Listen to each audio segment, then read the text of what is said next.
আসসালামু আলাইকুম ওয়া ৰাহমাতুল্লাহি ওয়া বাৰাকাতুহ। আপোনালোকক মোৰ এই চেনেললৈ স্বাগতম জনাইছোঁ। এই চেনেলটোত কুৰআন শৰীফৰ সূৰাবিলাকৰ আৰু দোৱাসমূহৰ উচ্চাৰণ আৰু অৰ্থ অসমীয়াত লিখি দিয়া হয়। আপোনালোকৰ নিশ্চয় ভিডিঅ'টো চাই যথেষ্ট লাভ হ'ব। লগতে আপোনালৈ এটা অনুৰোধ, আপোনালোকে যাতে ভিডিঅ'টো যথেষ্ট পৰিমাণে শ্বেয়াৰ কৰে, যাতে এই ভিডিঅ'টো চাই আনৰো লাভ হয়। কিয়নো আনে যদি এই ভিডিঅ'টো চাই কিছু লাভ হয়, তেন্তে আপুনিও নিশ্চয় সওৱাবৰ অধিকাৰী হ'ব। আপোনালোকে ভিডিঅ'টো চালে চেনেলটো ছাবস্ক্ৰাইব কৰিবলৈ নাপাহৰিব। তো আহক ভিডিঅ'টোলৈ। সূৰা আল কাফিৰুন। এই সূৰাটো মক্কাত অৱতীৰ্ণ। সূৰা নম্বৰ 109, ৰুকু 1, আয়াত 6। ঐতিহাসিক পটভূমি। মক্কা শৰীফত নবী কৰিম সাল্লাল্লাহু আলাইহি ওয়াসাল্লামৰ এনে এটি সময় পাৰ হৈছিল, যি সময়ত ইছলামৰ দাৱাতৰ বিৰুদ্ধে কুৰাইশ আৰু মুশ্ৰিকবিলাকে বিৰোধিতাৰ প্ৰবল জোৱাৰ তুলিছিল। তেতিয়ালৈকে কুৰাইশ দলপতিবিলাক নিৰাশ হোৱা নাছিল আৰু নবী কৰিম সাল্লাল্লাহু আলাইহি ওয়াসাল্লামৰ লগত বুজাপৰা কৰিব পাৰিব বুলি আশাবাদী আছিল।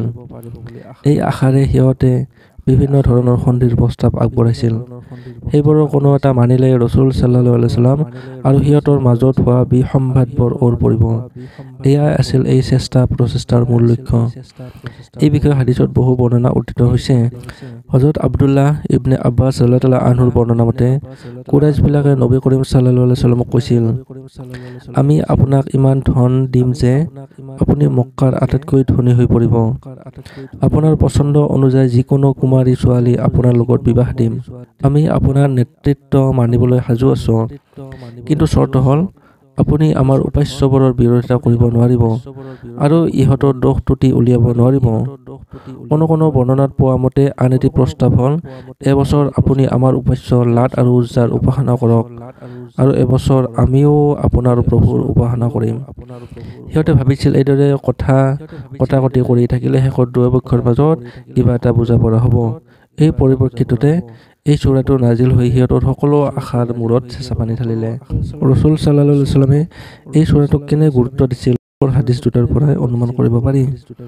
হযৰত আব্দুল্লাহ বিন উমৰ ৰাদিয়াল্লাহু আনহুৱে কৈছে, মই ৰসুল সাল্লাল্লাহু আলাইহি ওয়াসাল্লামক ফজৰৰ নামাজৰ আগত সুন্নত 2 ৰাকাত আৰু মাগৰিবৰ নামাজৰ পিছৰ সুন্নত 2 ৰাকাতৰ প্ৰথম ৰাকাতত কুল ইয়া আইয়ুহাল কাফিৰুন আৰু দ্বিতীয় ৰাকাতত কুল হুৱাল্লাহু আহাদ সূৰা পঢ়া দেখিছোঁ।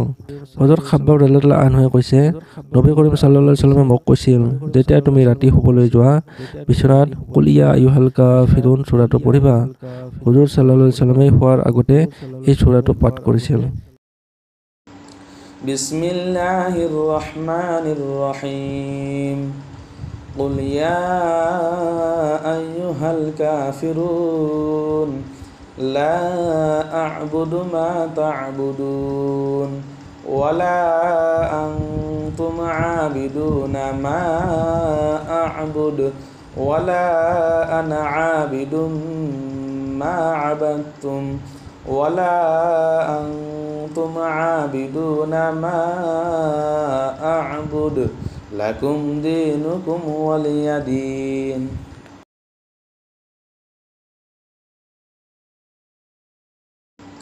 বিসমিল্লাহির রহমানির রহিম। পৰম কৰুণাময় পৰম দয়ালু আল্লাহৰ নামত। কুল ইয়া আইয়ুহাল কাফিৰুন।